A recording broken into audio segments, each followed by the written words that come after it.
Halo, halo teman-teman, apa kabar semua? Ketemu lagi dengan Hendry Gumilang, mentor olah sikap di dalam channel YouTube Hendry Gumilang.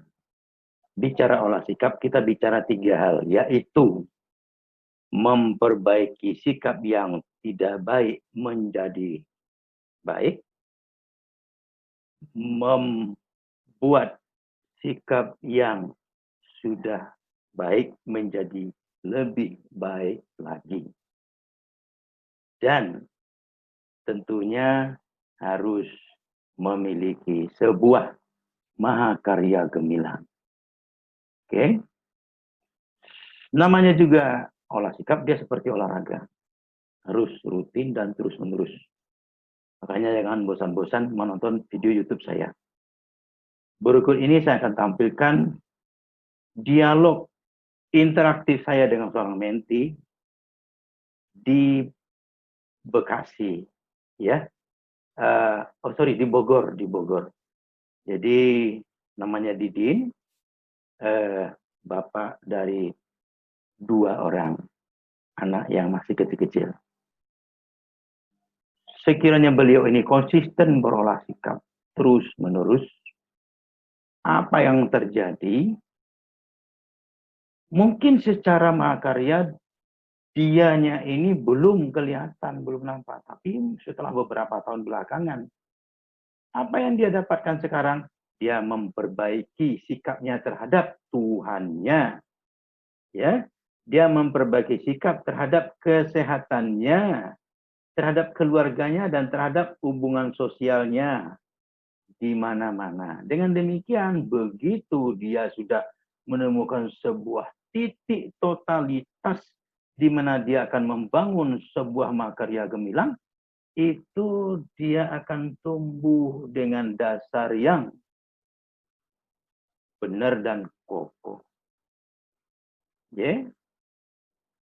Bagaimana kalau Mas Didin ini menemukan sekarang titik totalitasnya dan dia sukses menjadi seseorang, ya katakanlah sudah punya mahakarya gemilang. Ini akan hancur segera kalau dia tidak punya spiritualitas yang bagus, kesehatan yang bagus, hubungan keluarga yang harmonis, dan hubungan sosial yang mendukung. Jadi hati-hati teman-teman, olah sikap itu sangat mendasar, prinsipil, dan tidak bisa ditolak. Selamat menyaksikan video berikut. Terima kasih.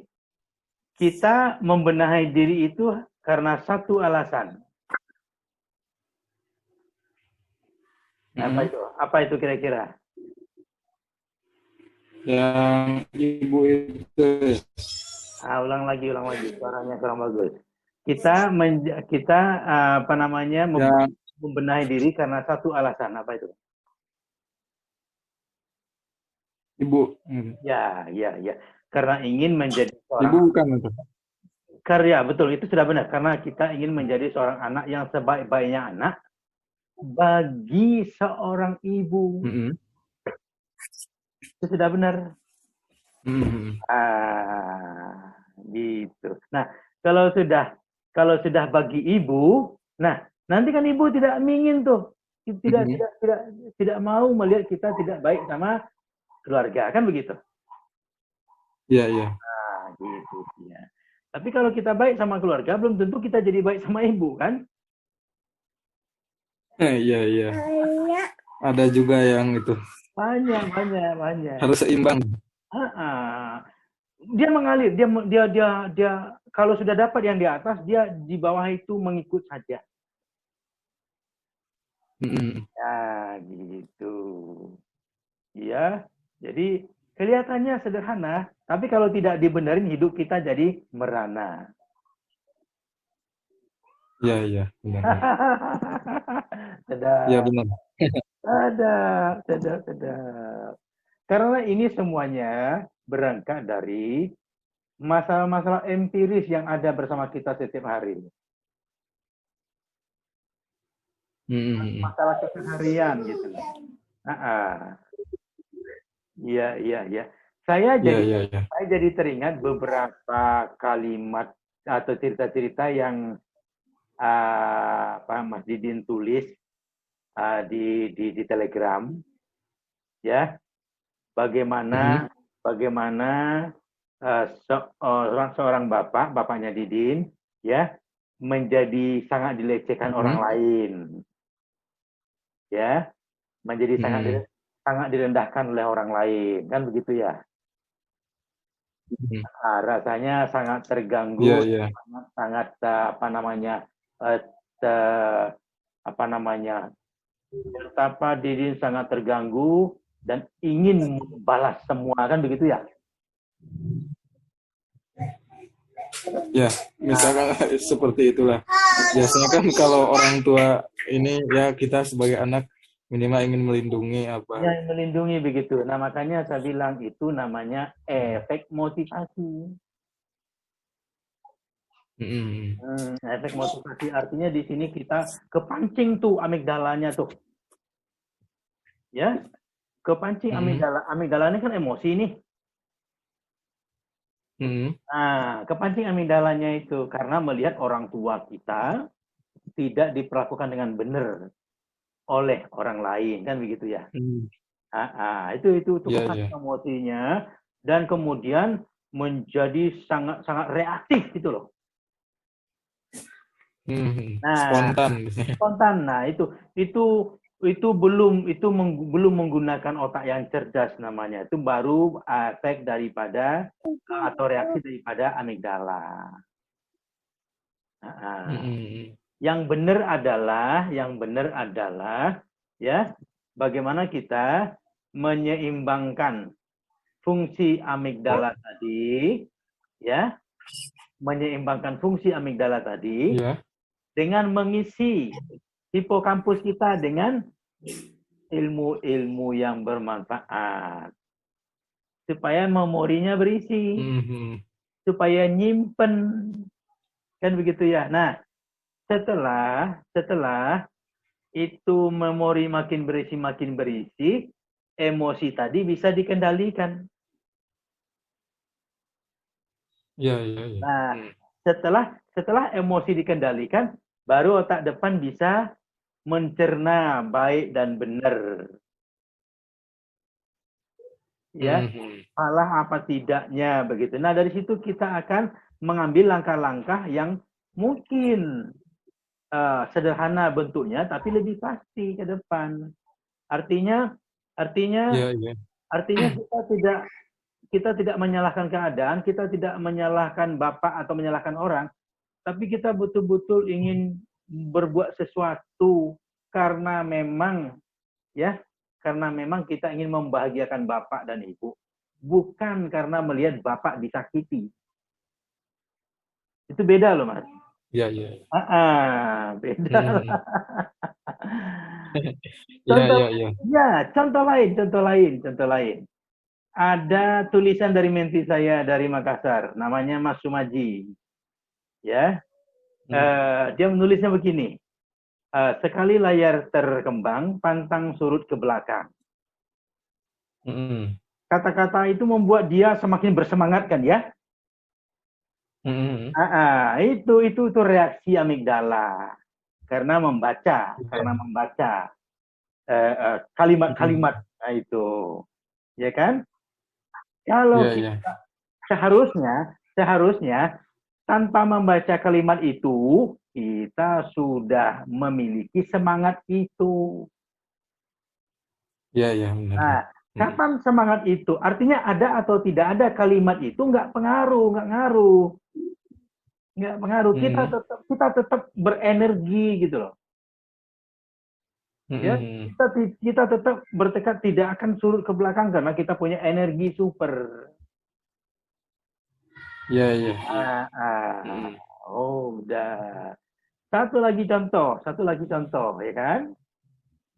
Seorang bapak mendapat perlakuan tidak menyenangkan dari anak kandungnya. Nah, kemudian si bapak tadi katakanlah berkecil hati.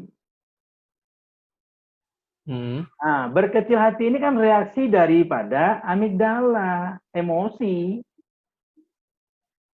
Nah, emosi kan begitu ya. Nah, Kalau dia melihatnya sebagai sesuatu yang wajar, ya, seumuran anak-anak, ya, memberi perlakuan demikian, berarti otak depannya berpikir salah dan benar. Iya. Iya, berpikir salah. Ya, wajar anak-anak nggak ngerti apa-apa dan menyalahkan bapaknya. Ya. Iya, wajar karena memang otaknya memang belum berpikir kok. Iya. Nanti setelah si anak tadi tumbuh dewasa, hipokampusnya makin berisi tuh dengan bermacam-macam pengetahuan dan pengalaman tuh kan. Nah, pada saat itulah dia mulai berpikir, waduh, ternyata saya salah memperlakukan bapak saya seperti itu dulu. Ayo, ini namanya kita sebut apa namanya kegiatan-kegiatan olah sikap yang receh-receh lah begitu. Iya. Tapi kalau tidak diberesin dia mengganggu. Benar. Kadang hal kecil tapi harus dibereskan gitu ya. Dibereskan, gitu, Didin. Ya kadang kan kerikil juga malah membuat seseorang bisa jatuh. Bisa jatuh. Kalau nancep di telapak kaki kan menyakitkan juga itu kerikil. Iya. Itu Mas Didi. Makanya kali-kali mentoring itu So, walaupun sebentar, tapi ada nilainya. Kan begitu ya? Iya. Kalau kita tidak mentoring, berarti kita menganggap kita sudah tahu dong. Sudah ngerti dong. Sombong atau kalau gitu. Iya, sudah ngerti dong. Sudah nggak perlu lagi bertanya lebih jauh dong. Ya kan? Iya. Nah, buktikan saja hasilnya. Buktikan saja hasilnya. Nah, sekarang pertanyaannya, bisakah kita berpikir sendirian tanpa mentoring? Ayo. Nggak bisa. Karena perlu ada guru juga. Mesti ada guru yang memiliki cadangan-cadangan pengetahuan untuk melengkapi hipokampus kita yang masih kosong. Benar. Ya kan kalau hipokampusnya kosong, terus mikir sendiri ya kebawa emosi terus. Iya. Nah, gitu Mas Didi. Sedap. Iya. Masya Allah. Iya lah. Bermanfaat sekali. Walaupun sebentar, hanya beberapa menit, tapi yang penting manfaatnya. Ya. Iya. Nah, video-video berikutnya Mas Didin akan lebih banyak saya buat bervariasi. Tapi kalau sudah bicara teknis, saya hati-hati sekali. Ya. Iya. Nah, cuman saya cepat atau lambat akan membongkar satu persatu teknik-teknik itu, tapi tentu saja dengan harapan ini tidak disalah mengerti oleh teman-teman. Karena ya berarti kalau ada yang kurang paham kan nanti mentoringnya. Mentoring, bertanya, minta waktu. Iya, sekarang kan sudah ada Zoom sepertinya sudah lebih nyaman kita. Iya.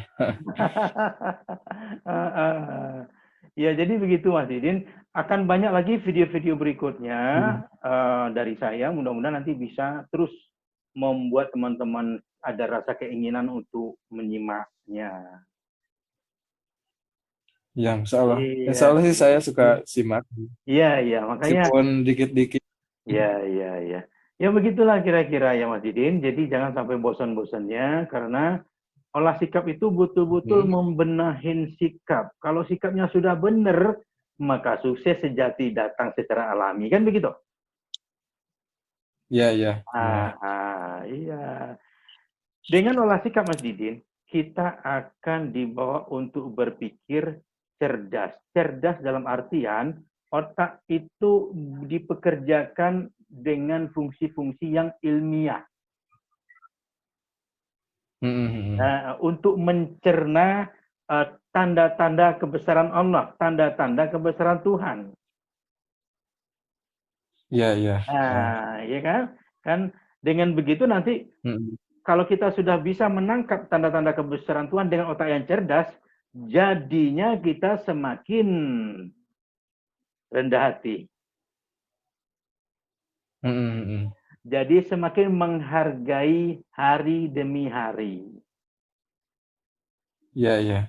Semakin menghargai orang-orang semua tanpa kecuali. Iya. Dan tentunya harus dimulai dengan menghargai diri sendiri.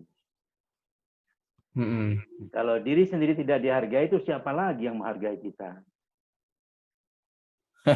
Ya, Zalim sama diri sendiri. makanya kita bicara energi super dan orientasi pikiran.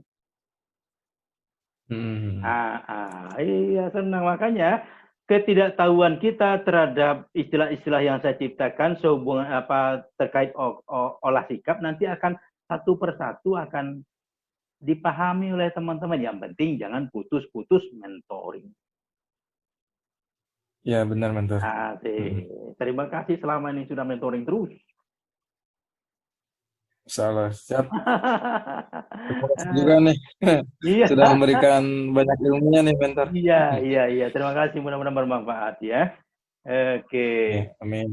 Ada pertanyaan apa lagi dulu nih? Tertarik yang kemarin tuh, yang saya tanya di grup, yang terakhir tuh apa itu, yang menjual mahar ya? Mahal. Oh iya, menjual dengan harga mahal. Iya. Kan? Menjual dengan harga mahal kan saya sudah ulas sekilas ya di dalam video itu. Ya, bahwa kecenderungannya orang itu kan ingin mendapatkan kualitas. Ya, kalau kualitasnya dia dapat, itu berapapun harganya, mereka dengan senang hati mengeluarkan uang. Sekarang mereka dapat harga murah, ternyata emang kualitasnya murahan. Ya? Iya. Seberapa murah pun harganya, seberapa kecil pun duit yang dibayarkan, nilainya itu nggak ada. Iya. Nah, makanya mari kita terbiasa berpikir tentang kualitas. Karena kualitas itu yang menyehatkan. Ya kan? Makanan berkualitas kan menyehatkan. Iya. Ilmu yang berkualitas kan menyehatkan. Teman-teman yang berkualitas kan membawa kita ke jalan yang sehat. Iya. Buku-buku yang berkualitas kan membersihkan otak-otak kita dari kotoran-kotoran virus-virus. Iya. Nah, untuk itu orang kan tidak mau berpikir 2-3 kali membayar mahal, Mas Didin. Iya. Coba saya ulas kemarin dalam video itu juga bagaimana orang yang dalam keadaan sakit, ya kan? Berobat ke sebuah rumah sakit dan ternyata sambutannya saja sudah bikin sehat. Ya, tegur sapa, semua sambutan semua sudah bikin sehat gitu loh. Iya kan? Iya. Nah, orang mau bayar berapapun walaupun jual tanah, jual rumah nggak masalah. Iya. Layanannya bagus. Iya, orang masih mau. Yang penting kesehatanku pulih gitu kan? Gitu. Ya, jadi kualitas itu harga mati, Mas. Kalau kita ingin mendapatkan harga menjual sesuatu dengan harga yang mahal. Iya. Nah, sekarang pertanyaannya bagaimana kita mendapatkan sesuatu yang yang berkualitas. Nah, ini kan memerlukan persiapan-persiapan, pembenahan terus-menerus, perbaikan terus-menerus. Ya, misalnya bagaimana seorang guru yang tadinya dia belum berpengalaman, tentu tidak berkualitas dong. Iya, iya. Setelah bertahun-tahun, kemudian dia dapat banyak pengalaman, ya kan? Akhirnya kan dia bisa menjadi guru yang sangat disenangi, kemudian muridnya berprestasi, kan begitu ya? Iya, Nah, iya. itulah yang disebut dengan kualitas. Dan itu kan lama. Nah, di sini diperlukan sekali konsep-konsep olah sikap untuk memastikannya tercapai. Ya, Masya Allah. Begitu. Siap. Iya. Terima kasih. Siap, mentor. Siap. Iya. Jadi menjual dengan harga murah itu benar-benar sangat melelahkan. Iya, dan membuat frustrasi. Iya. Nah, kenapa tidak? Kita habiskan waktu, kita habiskan tenaga, kita berharap dapat rezeki, tapi karena nggak ada yang beli, akhirnya dibanting-banting tuh harga. Nah, itu kan melelahkan, lama-lama frustrasi juga tuh. Iya, kadang jual rugi sebagian. Jual rugi, ya. Apa nggak bangkrut itu? Iya. Begitu ya. Jadi banyak sekali Mas Didin yang kita harus bagi dalam konteks olah sikap itu pelan-pelan. Makanya harus berkelanjutan. Siap. Gitu. Ya, apalagi nih kalau nggak, kita tutup. Nih sambil jaga baby ceritanya nih. Enggak, baru gantian nih sama istri, Iya. makanya bisa. Bagus. Sempat Iya, curi waktu, kalau nggak kapan lagi gitu loh. Iya, siap, bentar. Karena waktu itu kalau nggak disempat-sempatin ini nggak akan pernah sempat, Mas. Iya, benar. Karena selalu saja ada yang urgent, selalu saja ada yang bagus gitu loh. Apalagi kalau sudah nyetel TV. Oh, alhamdulillah sih di rumah saya nggak ada TV. Sengaja. Sengaja ya, makanya harus ada sesuatu pertimbangan lah gitu loh. Ya. Oke, ada lagi? Next lah, bentar. Next gitu ya. Oke, terima kasih banyak waktunya. Mari yuk. Assalamualaikum. Waalaikumsalam warahmatullahi wabarakatuh. Oke, teman-teman sudah menonton sendiri bagaimana dialog saya dengan seorang mentee yang berjalan apa adanya, tanpa disetting-setting, tanpa diarahkan. Mudah-mudahan teman-teman bisa mengambil poin-poin pentingnya saja untuk pengayaan, pemahaman tentang olah sikap. Karena memang kalau kita tidak mulai dari olah sikap, kapan sikap itu bisa dibenerin? Ya. Nah, kalau sikapnya tidak kunjung benar, apa yang bisa dihasilkan? Apa yang bisa dilakukan? Hidupnya berputar-putar terus di dalam lingkaran setan. Oke? Terima kasih atas perhatiannya. Lain kali kita sambung dengan video-video berikutnya. Salam olah sikap.